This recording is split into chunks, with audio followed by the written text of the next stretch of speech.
Welcome back to the Unity to Unreal series. We're here in the Game Dev Cave, and in today's video we're going to go over the differences between Blueprint and C++ for programming. Which one should you use in what scenario?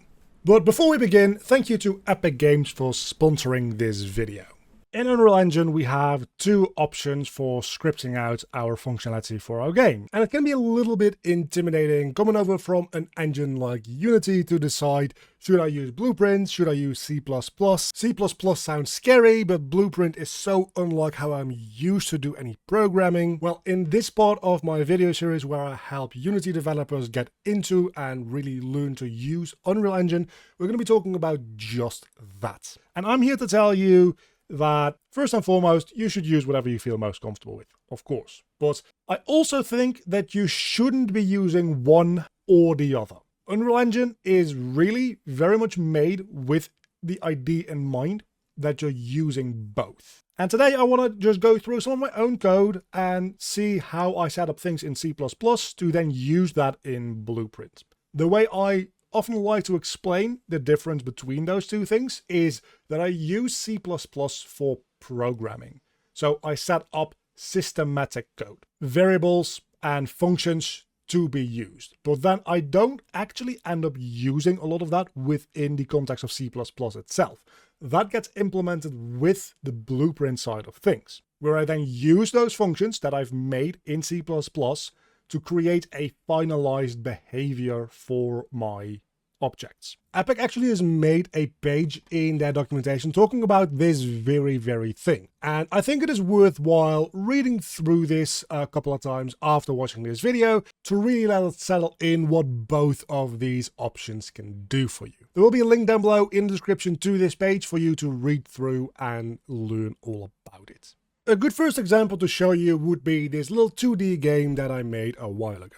Here on the inventory screen, we have a save game button, and that save game button does nothing more than just casting to the specific game mode and calling the save game function. In the C++, this save game function has quite a lot of stuff going for it. This save game function itself can be called from Blueprint, but everything inside of it, such as the save card asset data, save player inventory, save the chest inventory, save the sales data, all those are functions that exist only within C++ and can't even be called by the Blueprint side of things, because they're not relevant in the Blueprint side of things. They're just here for a little bit of organizational purposes so that this doesn't become a huge, unreadable mess of a function. Whenever I go back into Blueprint, and especially if you're working in a team with a designer who can do a little bit in Blueprint and a programmer who works mostly in C++, when you're in Blueprint, you don't need to worry about these functions. Those don't need to be and shouldn't be accessed. They only need to be accessed in the context of running save game. And now, whenever I'm working in Blueprint, if I want to save my game or even load my game, I have a load game function in here somewhere below. There we go, load game. The exact same thing. It has a bunch of functions inside of it that do all of the actual loading in of the data that we don't need to worry about when we're in Blueprint. When we're in Blueprint, the only thing that we need to know is we have a load game and a save game in the game mode that we can call whenever we want to save or load the game, making our lives just a lot easier once we have things set up in C++. So the way we set that up is we have our implementation here for this function in our C++ file, but we declare this function in the corresponding header file. So here, if we open up the header file, we can see we declare all of these different functions. And all of these functions that we just talked about, save card asset data, save player inventory, save chest inventory, save sales data, these are just normal functions. These can't even be called from Blueprint. The only thing here that is Blueprint callable is things marked as ufunction with the specifier in the parentheses here, Blueprint callable. And that is then this save game function. And the same thing here, of course, with the load game. We have a ufunction marked as Blueprint callable. That is this load game. And all these other functions that are called from within load game, these aren't Blueprint callable themselves. They will still get run when you run load game, because load game's entire function is running all these other functions. but they themselves, they aren't blueprint callable, so they are invisible to the blueprint user side of things. Now, far be it from me to say that you're not allowed to use blueprint and you should be using C++ as much as possible. If you don't feel comfortable using C++, you can make an entire game in just blueprint. Matter of fact, a lot of games have been made in just blueprint. I myself got into game development through Unreal Engine because at first C++, any traditional coding style, seemed way too intimidating. And Blueprint really felt like the right amount of difficulty and the right amount of like visual information for me to get into being able to program games. That eventually evolved into me getting more and more interest into programming in general, programming in other programming languages, more traditional coding, and eventually I tried my hand at doing C++. And to my surprise, it actually didn't end up being that much trouble. So if you don't feel comfortable about programming at all, you can just get started with Blueprint, and once you have a good feel for that, maybe see if you want to spread out your wings a little bit more. If you do feel very comfortable in Blueprint, I don't think the switch to C++ is going to be that large. And let's go through another quick example in this project that I have recently been working on a lot. I've got my IDE with my enemy classes. I've got a base enemy class and then a ground enemy class. Every enemy in the game inherits from this, and only the things that walk around on the ground inherit from the ground enemy class, of course. So let's talk about the enemy class here first.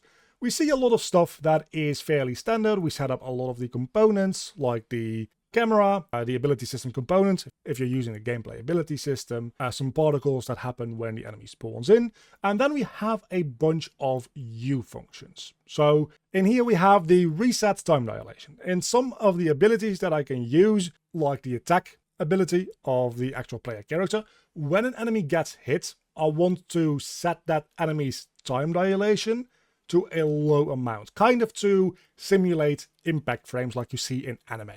And then after a certain amount of time, I reset that time dilation. So what I do is I have this function in C++ that just takes in the time until resets. So we create a timer handler and a timer handler delegate, and then it just sets a timer that takes as long as the value that we passed in, and it just calls set time dilation and sets it back to 1. The reset time dilation itself is never called in C++. That only becomes relevant if I go into my player's attack ability here, and don't mind all the noodly mess, because I work mostly in C++, my blueprints tend to be a little bit messy. But after we have hit the enemy, you can see at some point we have this reset time dilation out. This is the function that I made on the enemy class in C++ that I'm now using in the actual scripting, in the actual implementation of the ability when they get hit. Now, we've talked about setting up your code in C++ to run it in Blueprint, and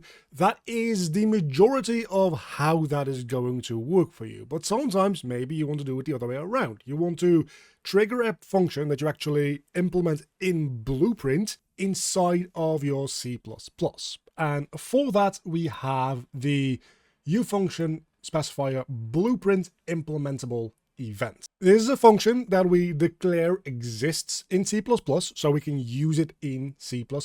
Here in one of my C++ functions where I cycle through the weapons that my character has, I have this vanish weapon. So it vanishes one weapon and then makes another one appear afterwards. These are blueprint implementable events, meaning that I'm actually setting up the functionality for this in Blueprint. So here in my third-person character, we have these events: event appear weapon and event vanish weapon. In this case, that just runs a blueprint interface function on both of those. So if we go to my default sword blueprint here, and I go into the event graph, I have that blueprint interface that is implementing the specific particle effects and the visibility setting with every specific duration delay between them to make the timing work best for those. And that is generally how I end up using Blueprint implementable events. There's just certain things that Blueprint lends itself very well for. Things like playing around with delays between activation of certain nodes, using things like the making a timeline here, which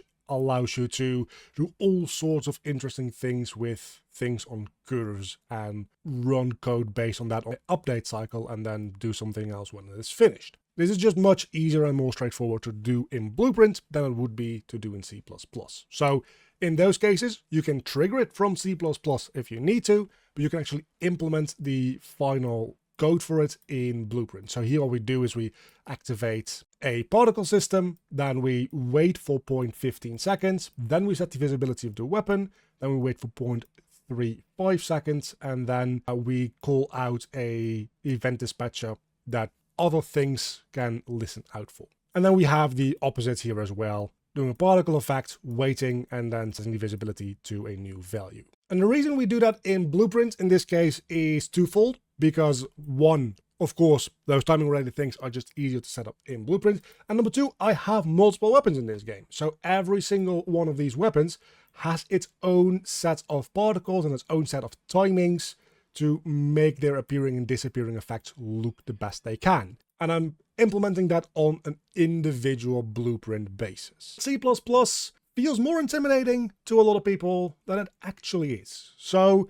I would really, really recommend you to just open up Unreal Engine, start up a C++ project, and start trying to make something with it. It's going to be difficult at first. You're going to need to take some time to learn a lot of things, just like anything. But as you progress with your C++ learning journey, you will find that it's actually not that much worse than programming in any other language, in any other game engine. So go ahead, you do that, and hopefully you have a bit of an understanding as to what might be a good distinction between C++ code and Blueprint scripting.